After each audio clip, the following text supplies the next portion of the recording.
Hi and welcome to the Cloud Retriever training video on how to unbox a Yealink desk phone. In this case, a T57W desk phone here. When you receive a desk phone from Cloud Retriever, you might have a sticker here, or perhaps on the side that tells you what the expected extension is for this desk phone, depending on if you have asked us to pre-register those phones before shipping them to you. So either way, I'll get right into it. Pretty standard. We're just going to open the box here. And first we have some, if you have a large touchscreen phone, you're most likely going to have a screen protector here, piece of foam. We can go ahead and get rid of that piece. And then the phone should come here in a nice little bag. We'll go ahead and take this out of the bag and we can get rid of that. And we'll set this off to the side here. Next, you should see a user manual, or sometimes this is a little bit lower in the box, but we don't need that for right now. Next, you should see the handset piece. So this will also come in a nice little bag. We'll toss the bag to the side for right now. Set this over to the side. And then we can remove this cardboard insert here. Make sure that there's nothing in there. Toss that to the side, and then you should see an included network cable. This is good to connect it to the internet if you're using hardwire internet and not the wireless internet. If you already have these, this is a good one to hold on to for backstock. So either way, we'll toss this to the side for right now. We have one ready. Next, we'll see the handset cord. So we'll go ahead and remove this cable here. And you should be left with a nice cord. Put this over to the side. And finally, the stand piece that'll also come in a nice little bag. Now we should have nothing left in the box. We could toss that to the side. So again, you should have your stand, your handset cord, the handset, and the device. So those four pieces will get built and put together. So first, you'll notice that there are two different sizes of leads here coming off of the curled part of the cable here. So the short end will go into the handset, and the long end will go into the back of the phone. So I'll go ahead and take the handset here, and we'll go ahead and plug that in. So now we've got the short end plugged in and the long end to the phone. I'll show you why here in just a second. So you'll notice that in order to get this plugged into the handset portion here, it's got to have a nice long reach. So we want to make sure that we save the long end for the back of the phone here. So we'll go ahead and plug it in. Please notice that there are two connections here. One for the headset and then one for handset. We want to make sure we plug the handset into the handset. If we plug it in here, it won't recognize, you won't be able to answer calls, and you'll have some issues there. So please make sure this is a connection here that will fit in both. So make sure you plug it into the right connection. We'll fold this under here,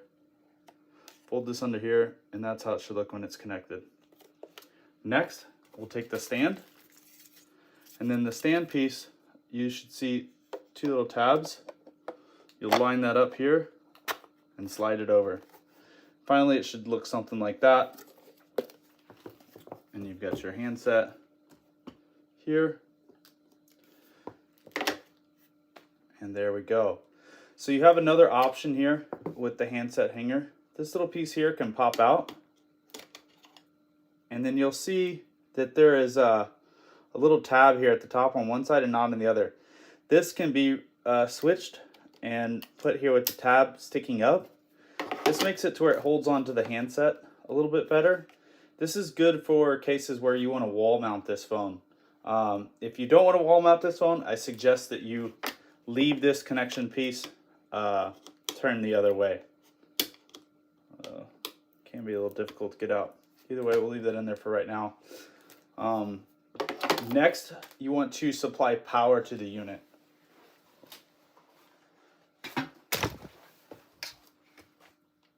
If your unit if your network doesn't have power over Ethernet connections, meaning that the Ethernet cable here doesn't supply power, then you'll need a power supply. And it should come in a little box similar to this.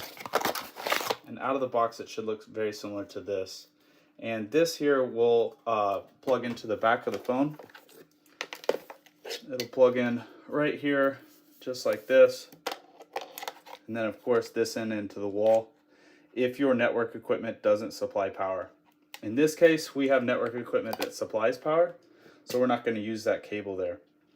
You'll also notice that there are two connections here, one that says PC and one that says internet. This is very important because we only want to plug the cable coming out of the wall into the internet side here.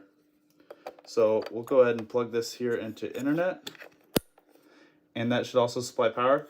If we wanted to feed the computer internet and we only have one connection in the wall, then you can run a cable from here to the computer and supply internet to both of them with only one connection.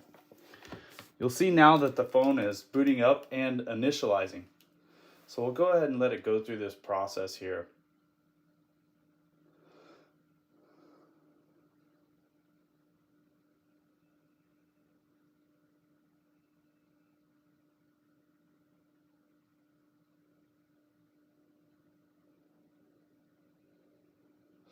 Now, don't be alarmed. It's first going to say network unavailable, and then it's going to show you that it's obtaining an IP address.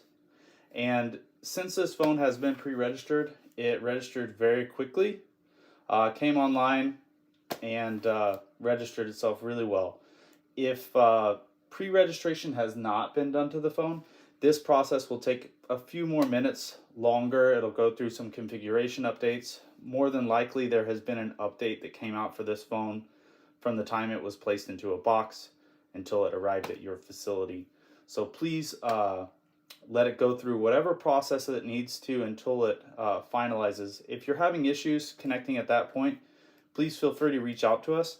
But before you do, please take note of a couple things. One, just make sure that you have all the connections in the right place. Two, make sure that you notate what this MAC address is, and make sure that that number matches a number that's here on the box. And on the box, you should see it. Hold up.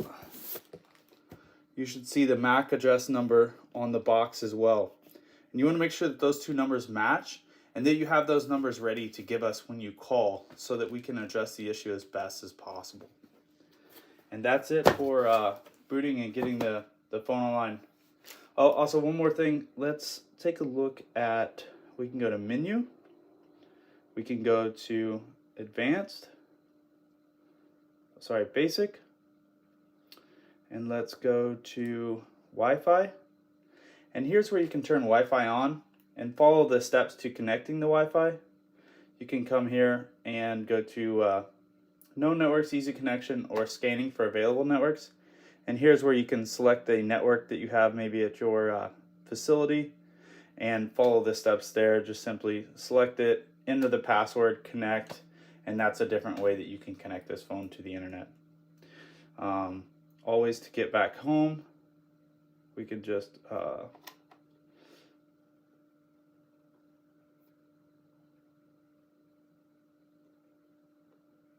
like that, and right here we're back at the home screen. Again, if you have any questions about registration, please give us a call.